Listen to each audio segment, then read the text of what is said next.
안녕하세요, 남해사입니다. 저는 온라인 유통사업을 했기 때문에 예전에 잠깐 보던 유튜브 채널이 있습니다. 사업하는 분들이나 창업을 준비하시는 분들은 한 번쯤 보셨을 채널, 다큐 채널, 인터뷰 채널입니다. 오늘은 성공을 파는 인물이 아닌 성공을 파는 영상 컨텐츠에 대해서 말씀드리겠습니다. 이런 자영업자 이야기 같은 채널을 보면 다른 사람은 어떻게 일하고 어떤 아이디어로 창업했는지 영감을 얻을 수 있습니다. 근데 이런 채널을 보다 보면 매우 큰 매출과 무수히 몰리는 손님들이 나오고 인생 역전한 사장님들이 끊임없이 나옵니다. 최근에 뉴스를 보면 개인 사업자 폐업률도 증가하고 자영업자 대출도 증가만 하는 상황인데 어떻게 우리들에게 보여주는 영상들에는 대박친 사장님들만 넘쳐나는 걸까요? 저는 눈으로 보이는 것을 다 믿는 성격이 아니기 때문에 몇몇 가지 영상들을 유심히 봤습니다. 근데 어느 순간부터 가게 프랜차이즈 영업하는 대표들이 계속 나오더라고요. 이 사장님들이 행복하게 일하는 모습보다는 뭔가 자기 체인점에 대해 설명하고 싶어하는 깨름칙한 느낌을 받았습니다. 좀 이상하다 싶어서 그 업체들에 대해 파고들다 보니 사장님들은 그 똑같은 영상을 자기 채널 유튜브와 자기 프랜차이즈 홈페이지에도 업로드하며 가맹점을 모집하고 있었습니다. 맞습니다. 한마디로 뒷광고 영상이었던 것입니다. 예전에는 유료 광고 문구를 찾아볼 수 없었던 영상들이 최근에 이런 성공파리들이 이슈화되면서 이런 성공 다큐도 부각되니 바로 유료 광고 포함 문구를 넣기 시작하더라고요. 한 번은 제가 우연히 이 채널에 출연한 가게를 지나가게 되었는데 영상에서는 분명히 사람들도 엄청 붐비고 장사도 잘 되던 가게가 한상 그 자체였습니다. 분명 점심시간이었는데도 말이죠. 그러면 그 영상의 손님들 기반의 평균 매출은 당연히 거짓말이겠죠? 저는 이때 이런 몇몇 영상들이 철저히 연출된 광고 영상임을 깨닫고 그 이후로는 잘 안 보게 되었습니다. 지금 이런 자영업자 채널들 외에도 유사한 성공 포르노 채널들이 수없이 생겨나고 있습니다. 그들은 시청자를 따로 단톡방에 초대해서 강의나 전자책을 사도록 유도한다던가 심지어는 도움이 된다는 정보를 준다면서 코인 스캔 같은 사기를 치는 사람도 있습니다. 당연히 이 채널의 PD들은 말하겠죠. 우린 그런 사건도 모르고 아무 관련이 없다. 우리는 영상만 만들어서 올릴 뿐이다. 제 전에 퍼스널 브랜딩 영상에서 말한 적이 있습니다.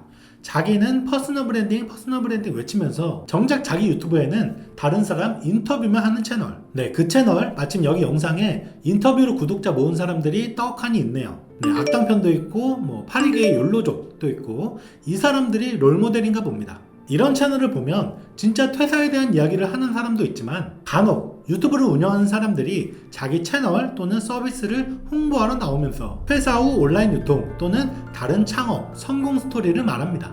네, 여기 보면 과일 위탁 판매 강의하는 사람도 나오고요. 월천버는 구매 대행 하는 사람도 나오네요. 그 외에 책 파는 마케터나 키보드 부품 파는 사람도 나옵니다. 그리고 어느새 퇴사에 대한 내용보다 퇴사 이후에 성공에 대한 내용으로 포커스가 맞춰지죠. 이 채널 시청자는 퇴사 후를 걱정하는 사람들이 많기 때문입니다.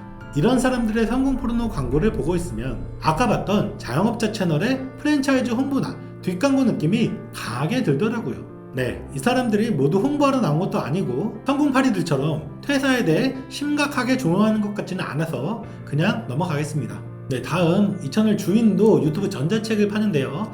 만원대라서 가격은 나쁘지 않네 했는데 옆에 작은 글씨로 써있네요. 12개월 할부 기준. 이럴 거면 그냥 12만원, 13만원 써놓지 요즘에는 소비자를 이런 식으로 혼동시키나 봅니다. 저는 솔직히 이렇게 인터뷰 컨텐츠로 유튜브 구독자 늘린 사람들이 유튜브 전자책 내는 게 좀 이해가 가지는 않아요. 자기 대표 채널이 주인장의 능력이라든지 자기 생각이 브랜딩된 것이 아닌데 다른 사람 유튜브 채널을 코칭해준다? 제가 지난번 영상에서 말씀드린 다른 사람 책이나 예술작품 가져와서 그대로 리셀하는 사람들과 별반 차이가 없다고 봅니다. 저도 유튜브 채널을 몇 년 동안 운영해본 사람으로서 유튜브가 운영되는 것만으로 돈이 안 되는 것을 알고 있습니다. 그런데 앞서 말씀드린 자영업자 채널이나 퇴사 채널 같은 경우 이 정보가 사실이 아닌 광고성 정보일 때 이를 받아들이는 사람들은 매우 위험합니다. 만약에 저처럼 이렇게 지나가다가 그 가게를 못 보고 그 영상에 사람 좋은 모습만 보고 믿고 계약했다면 어떻게 되겠어요? 직장인이 퇴사를 고민하고 있는 상황에서 저렇게 구매 대행이나 과일 위탁 판매로 아주 잘 되고 있다고 광고성 정보를 흘리면 나도 퇴사해도 될 것 같은데 라는 생각이 들 수 있다는 겁니다. 제 예전 이커머스 영상에 이거 관련해서 한 채널 언급한 채널이 있었어요. 정땡땡 TV 똑같아요. 이커머스 정보 주는 척 하면서 자기네 도매 사이트 광고하고 있잖아요. 저는 그 정보 본질을 왜곡하거나 과장하지 않는 채널을 보시는 것을 추천드립니다. 예를 들자면 지식인사이드, 머니인사이드, 광고는 있긴 하지만 언더스탠딩 그런 채널은 그 정보 자체로 혼동을 주지는 않습니다. 아직까지는요. 여러분, 유튜브나 인터넷에 정보는 무수히 많습니다. 하지만 그 정보들을 모두 신뢰할 수 있는 건 아닙니다. 저는 처음 유튜브 채널을 운영했을 때부터 제가 알던 강사들도 있었고 모르던 강사들이라도 그 사람 영상 몇 개만 보면 그 사람이 고수인지 초보인지 너무 훤하게 눈에 보였습니다. 그 의견에 대한 영상을 만들기 시작하니까 그들의 속임수에 당한 제보나 댓글들도 무수히 받았습니다. 이렇게 속에 있는 것들 여러분은 모르시잖아요. 네, 어떤 사람들은 저에게 예전처럼 다시 이커머스 영상을 찍어달라고 합니다. 하지만 저는 남 비판만 한다고 욕먹을지언정 이런 영상들이 반드시 있어야 된다고 생각하기 때문에 앞으로도 제 견해에 대한 영상을 계속 올릴 예정입니다. 온라인이 발전하고 유튜브 점유율이 크게 증가한 만큼 온라인 사기꾼들은 기하급수적으로 늘고 있습니다. 하지만 그들의 허위, 과장, 속임수를 막을 수 있는 수단이나 장치는 거의 없습니다. 이런 저에게 최소한 우리 구독자님들은 손가락질 대신 응원해 주셨으면 정말 감사드리겠습니다. 남해사였습니다. 감사합니다.